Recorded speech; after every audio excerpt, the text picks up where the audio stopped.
Bonjour mes élèves, dans cette vidéo-là, vous allez trouver la correction du premier exercice concernant la leçon des fonctions linéaires. Mais d'abord, je vous demande de lire attentivement cet exercice et de le résoudre dans vos cahiers de brouillon. Donc voilà la correction. Pour la première question, on va déterminer f de x en fonction d'x, c'est-à-dire on va essayer de déterminer la forme générale de la fonction linéaire f en connaissant l'image de 4 par la fonction linéaire f qui est égale à 3. Donc d'abord, on va calculer le coefficient de la fonction linéaire f. Donc vous savez la règle, comment on peut faire ceci. Donc je vais prendre f de 4 sur 4, c'est-à-dire l'image de 4 divisé par 4. On remplace l'image de 4 par 3. Donc on aura f de 4 égale à 4 qui est égal à 3 sur 4, donc 3 sur 4, c'est le coefficient de la fonction linéaire f, et par la suite, la forme générale de la fonction f s'écrit sous la forme f de x égale à 3 sur 4x.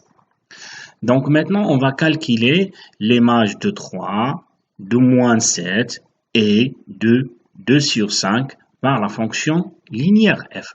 Donc il suffit ici de prendre cette égalité-là et de remplacer x par 3. Donc, regardez ici, donc f de 3, c'est-à-dire l'image de 3, c'est 3 sur 4 fois, et on va remplacer x par 3, on aura 9 sur 4.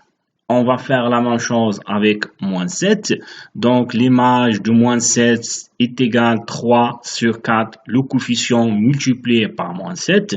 Si on calcule ceci, on aura moins 21 sur 4. La même chose pour l'image de 2 sur 5. L'image de 2 sur 5 égale 3 sur 4 fois 2 sur 5. 2 fois 3, c'est 6. 4 fois 5, c'est 20. Maintenant, on va essayer de déterminer le nombre m dont l'image égale à 15. C'est-à-dire, on va dire quel est le nombre a pour image 5, 15 plutôt. Donc, c'est-à-dire, le 15, c'est l'image de qui? Donc, on va faire maintenant l'inverse ici. Comme vous voyez ici dans la deuxième question, on a déterminé les images de 3, moins 7 et de 5 et on a trouvé ces valeurs. Maintenant, on va faire l'inverse, c'est-à-dire, on va vous donner l'image et on vous demande de déterminer quel est le nombre a pour image ici 15. Donc, il suffit d'abord de bien lire cette phrase et de la bien traduire. Donc, 15 est l'image de 1 par la fonction linéaire f signifie ceci, c'est que f de m égale à 15.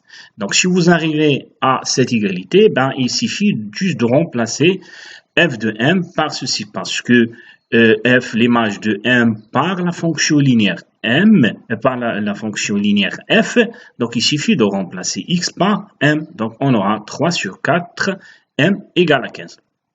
Et d'ici, on obtient une équation du premier degré à une seule inconnue, c'est le m, donc on va trouver sa valeur. Donc ici, m, il suffit de prendre 15 et de multiplier 15 par l'inverse de 3 sur 4, c'est-à-dire 4 sur 3. Ici, vous pouvez simplifier par 3, 3 et 15. Donc on simplifie par 3. Il reste ici 5. 5 fois 4, c'est 20. Et la valeur de m, c'est 20. C'est-à-dire, si vous calculez l'image de 20, vous allez trouver 15. Donc on vérifie ceci, c'est-à-dire 3 sur 4 fois 20. Vous pouvez simplifier par 4. Il vous reste ici 5. 5 fois 3, ça fait 15. Maintenant, on passe à la question suivante. Donc ici, regardez, vous avez cette fraction. Donc dans la question, on a dit sans faire les calculs, c'est-à-dire sans calculer l'image de 2021, trouver la valeur de cette fraction. Regardez la structure de cette fraction s'écrit sur la forme f de 2021 sur 2021. Donc cette écriture ressemble au coefficient de la fonction linéaire f. Et vous savez quel est le coefficient de linéaire f, c'est 3 sur 4, c'est-à-dire cette valeur-là, cette fraction-là égale 3 sur 4. Comment on peut faire la construction, bien la représentation graphique de la fonction linéaire? D'après la leçon, vous savez que la représentation graphique d'une fonction linéaire est une droite qui passe par l'origine du repère. Donc, c'est-à-dire on a un point dans la pose. C'est l'origine du repère. Donc, il suffit maintenant juste de chercher un deuxième point. Donc, comment on va chercher ces deuxièmes points? Regardez, à partir de la première donnée, si on revient à l'exercice, regardez, vous avez f de 4 égale à 3. Et vous avez une remarque importante dans la leçon. Si vous avez cette égalité, ça signifie que le point A pour coordonnée 4, 3 appartient à la représentation graphique de la fonction linéaire f. Et par la suite, il suffit ici juste de placer le point A pour coordonnée 4, 3. Regardez, le point il est là, 4, 3. Et après, on va relier ce point-là avec l'origine de repère et on obtient la représentation graphique de la fonction linéaire f.